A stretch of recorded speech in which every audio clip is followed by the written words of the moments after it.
চলে এসেছে মাহে রমজান, আর এই মাসে খাবার দাবারের হিসাবটা একটু অন্য রকমের। পবিত্র এই মাসে সারাদিন রোজা রাখার পর ইফতারের সময় শরীরের ক্লান্তি দূর করার জন্য প্রয়োজন পুষ্টি গুণাগুণ সম্পন্ন খাবার।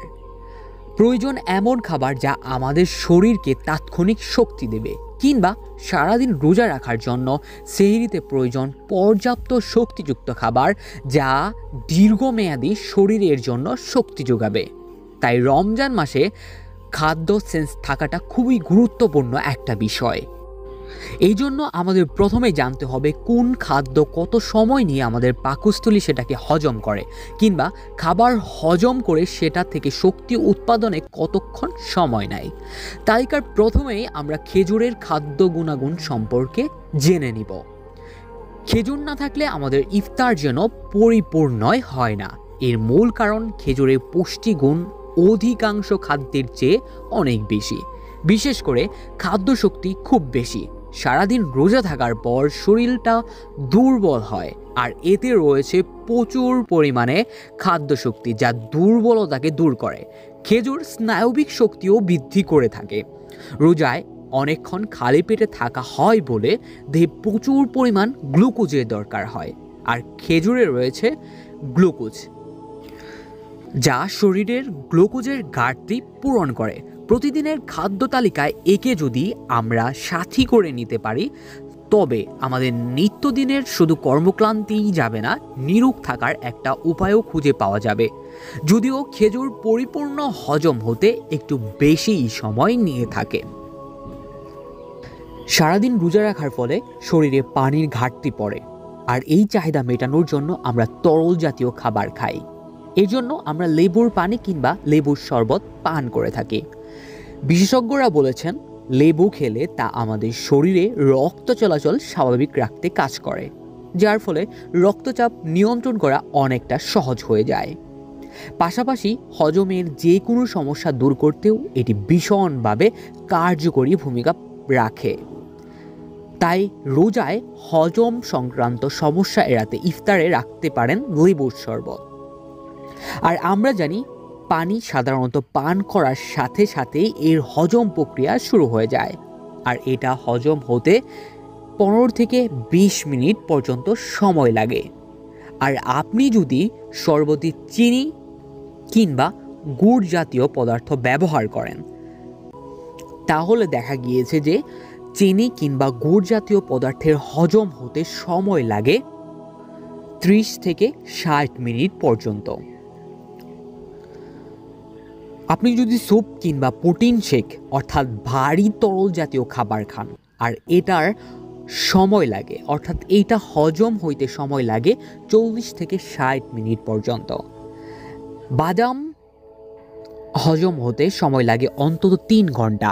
এই কারণে বাদাম খেলে অনেকক্ষণ খিদে পায় না, তাই সেহরিতে বাদামযুক্ত খাবার খেতেই পারেন।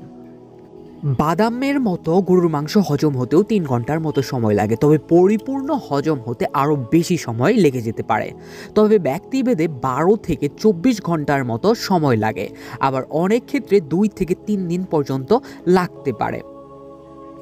আর গরুর মাংস হজম হতে প্রচুর পরিমাণ পানির প্রয়োজন পড়ে, যা রমজান মাসে রোজা রাখার সময় প্রচুর প্রাণীর তৃষ্ণা সৃষ্টি করবে, যার কারণে অনেকে অসুস্থও হয়ে যেতে পারে। তাই রমজান মাসে সেহরিতে এই খাবারটা বেশি পরিমাণ খাওয়া থেকে বিরত থাকা উচিত। তবে রাতে মাছ খেলে নাকি ঘুম ভালো হয়, স্বপ্নগুলোও নাকি সুগঠিত হয়। যেসব প্রাপ্তবয়স্ক পুরুষ সপ্তাহে 3 বার চর্বিযুক্ত মাছ খান, তাদের দিনের বেলায় কার্যক্ষমতা অর্থাৎ কর্মদক্ষতা উন্নত হয় এবং রাতে দ্রুত ঘুম আসে। ওমেগা 3 প্রাপ্তবয়স্ক এবং শিশুদের ঘুমের মান উন্নত করে। আর চর্বিযুক্ত মাছে কিংবা সামুদ্রিক মাছে ওমেগা 3 প্রচুর পরিমাণে থাকে। আর মাছ হজম হতে সময় লাগে 1 ঘন্টার কমই, তবে ক্ষেত্রবিশেষ আরও বেশি সময় লাগতে পারে। তাই সেহরিতে ভাতের সাথে বেশি পরিমাণে মাছ খাওয়া যেতে পারে। এতে সারাদিনের কাজের জন্য ভালো পরিমাণ একটা শক্তি পাওয়া যাবে। আর আপনি যদি রুটি খান, তাহলে এই খাবারটা আপনার পেটের ভিতর অনেক সময় স্থায়ী হয়। কারণ এটার হজম হতে 4 থেকে 6 ঘন্টা পর্যন্ত সময় লেগে যেতে পারে। আর এই খাবারটা খেলে আপনার দীর্ঘক্ষণ ক্ষুধার অনুভূত কম হবে। তাই আপনি চাইলেই সেহরিতে মাছ মাংসের পাশাপাশি রুটিকেও রাখতে পারেন। দুগ্ধজাত খাবার যেমন দই, পনির ইত্যাদি হজম হতে 120 মিনিটের মতো কিংবা 2 ঘন্টার মতো সময় লাগে। 30 থেকে 60 মিনিটের মধ্যে চিনি হজম হয়ে যায়। আর সেদ্ধ আলু হজম হতে সময় নেয় 1.5 থেকে 2 ঘন্টা।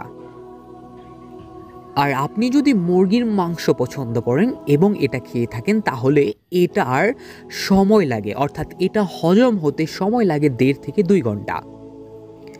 এক্ষেত্রে সিদ্ধ ডিম সহজেই হজম হয়ে যায়। ডিমের কুসুম হজম হতে সময় লাগে 30 মিনিট, আর সাদা অংশ 45 মিনিট লাগতে পারে।